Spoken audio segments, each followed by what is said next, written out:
Okay, so here we have Operetta in her Skultimate roller maze. So on the American version of the packaging it actually says Skultimate roller maze here where the roller skate is, but it doesn't because we have a Europeanized one, so we're unfortunately back to European boxes. So it just says Operetta there. So on this picture here we noticed she has yellow in her hair, but everyone has green in their hair.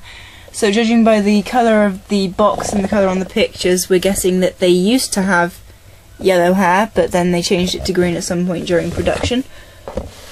So on the back we have the many languages for Daughter of the Phantom of the Opera. We have her picture again, and then we have the big picture of everyone at the Skultimate Roller Maze Challenge. Not everyone. Well, no, Abby isn't there, and the Claudine and Draculaura ones that are on the game box also aren't there, although I also haven't seen a Draculaura Hasn't been announced doll anywhere, so hopefully that'll be at the next con that they go to. I like Claudine and Abby. Yes. So everyone that's in this set is on this picture. So then we have the many different languages of different warnings, small parts. Small parts, question marks. So we don't need to see that. So then we have... I've also just noticed, I don't know if this, just I've never noticed on any other box, that she has cobwebs. That's on every box ever. No, it's not. Yes it is. Except for the Sweet 1600s, which had the special thing. I guess it's because it was shiny, whereas these aren't shiny.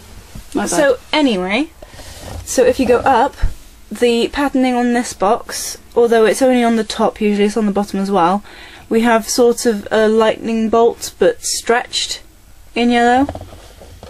I guess that's something to do with the roller maze, probably some kind of speed thing. Oh, it's on the bottom at the front of the box, just not on the sides. So that's detailing is on there as well. The top of our box for this one is slightly bent, but we don't really keep them in there anyway. So we will have a look at her on the back packaging. So here is Operetta in the overly fluorescent yellow backgrounding. So every second stripe has the stretched lightning bolt design on it. So obviously, since they don't come with any accessories whatsoever really, we have the stand, and then she's barefoot, and then her shoes are put in place of accessories, and also her helmet isn't on her. So we actually get a look at Operetta's face without the mask on. So then she has a card in the back there as well. And we actually have unique instructions for the roller maze dolls. So there's the same ordinary part here. Don't know why the guys still only have disjointed arms, seeing as their wrists also now come off. But we now actually have instructions for how to put a helmet on a doll. So, common sense again, yes, but we actually do have instructions for that. Obviously they're using Gulia for this, because that's her hair. So, we'll keep one of them probably, just because it's fun to keep at least one.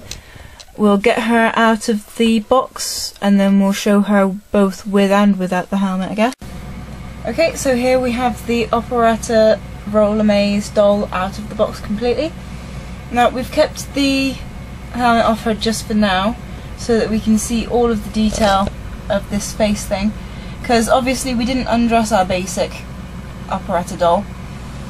So that is what the scar etching on her face looks like when she isn't wearing her mask. So as you can see, it's all kind of the background of music. So then it extends down her neck and then actually onto her back as well as onto her shoulder,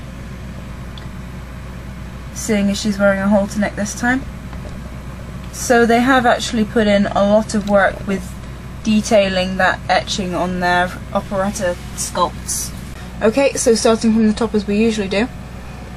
Now she has all of the black again in the back of her hair, but she also has green stripes in the sides this time, seeing as apparently everyone has green because they seem to be the green team. So it's all in a ponytail, which is completely cemented into this curl here. Which I like. Yeah, it's a nice curl. I think Operetta's probably my favourite of the Skultimate Roller Maze dolls. So she has yellow and green eye makeup. She was wearing yellow eye makeup in her last doll, but it was orange rather than green. And then she has her red lipstick again. I think she had red last time as well. She seems to favour the red lipstick. And then her little beauty mark there.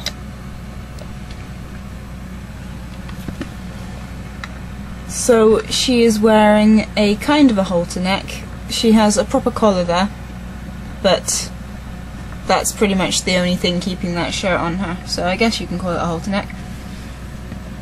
And then it's very 50s style with the front of the dress, and then it's all vinyl records as a kind of a polka dot effect in different colours, so there's some purple ones and some yellowy green ones. And the middle belt is and a green. bigger 3D one. Yep, so that's a little plastic vinyl record there on her belt buckle. So she is wearing black knee pads. Now they literally just clip onto the front, so we've left the elastic band on there. It doesn't really hinder the movement of her knees anyway. So going down to her shoes, which is like the only accessory that she came with. So she has her socks folded over again, the same as she did with her basic doll. And then it's cobweb designs on the back and on the toe part. And then it's laced up there. And the back part is a kind of a heart-shaped music note. And then she has on this side a green wheel at the back and a pink wheel at the front. And on the other side it's the opposite colouring, so she has a green wheel at the front and a pink wheel at the back. Now they're only kind of half clipped on, these wheels, so if you wanted to remove them and have her wearing 2 pinks on one side and 2 greens on the other, you probably could if you really wanted to, but we're not going to chance it and end up breaking our clips. So if we show the helmet and then put it on her now, seeing as that's pretty much her accessory that she comes with. So her mask is attached to the front of it. It's just kind of a little clip thing, so you can remove it if you really want to. So the mask has a piano key coloration at the top and a treble clef, and then it's a little bleeding heart again, but this one is in white and is somewhat thinner than the last one that she was wearing. So that goes onto her mask on this little hole here. And then the detailing is all treble clefs, music the same as the patterning on her scar, and the heart-shaped music note from the back of her heel. And then we have a heart-shaped area of her ponytail with webs around the sides. So if I undo the one side and put it on her, it's a very, very soft plastic, so it's easy enough to just bend open to get around her hair. So that will go on there.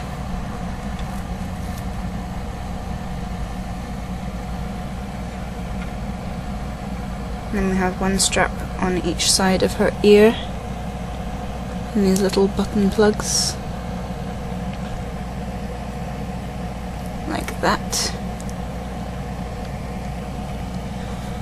And there she is, wearing her mask and helmet.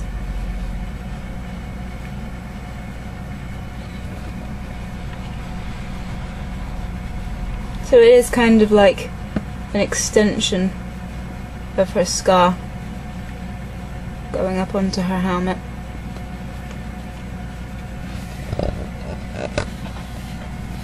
So the only other thing that she comes with is this card that has her on. She is insanely purple on this, I've noticed. So it has her name on there. Now, Mattel started doing this thing where, to combat the problem of Europeanization on these cards, they give absolutely everyone just a picture. So we have the picture of all of the 4 that come in these separate boxes, apart from Claudine because she's in a separate box but she's a store exclusive. So that is all of them. We just need to get Frankie because we got all of the other ones today as well. So that is the Operetta Roller Maze doll.